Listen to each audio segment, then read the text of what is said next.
Ever grappled with making sense of the volatile crypto markets? Ever wondered how to gain an edge in crypto trading? The MACD indicator can be your answer. This powerful tool enables traders to analyze price trends and pinpoint potential buy or sell signals. So buckle up as we delve into the world of MACD and cryptocurrency trading. Now let's unravel the MACD, a technical indicator that stands for Moving Average Convergence Divergence. It's made up of three key components: the MACD line, the signal line, and the histogram.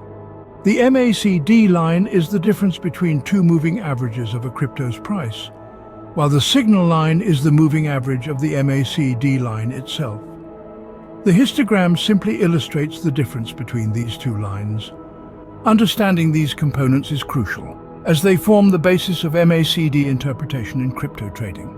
With the basics covered, it's time to see the MACD in action.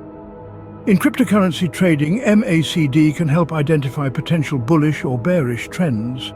When the MACD line crosses above the signal line, it's a bullish signal, suggesting it might be a good time to buy. Conversely, when the MACD line crosses below the signal line, it's a bearish signal, hinting it might be a good time to sell. Remember, MACD isn't a standalone tool. It works best when combined with other indicators. So why does the MACD matter in crypto trading? Well, it's a beacon in the volatile sea of cryptocurrency, highlighting market trends and guiding informed trading decisions. It's a key to unlocking potential trading opportunities. The MACD isn't a magic wand, but it's a powerful tool in a trader's arsenal, making the unpredictable crypto markets a bit more decipherable. For more insights into technical indicators and how to be the best trader you can be, subscribe to C Trading and visit our platform.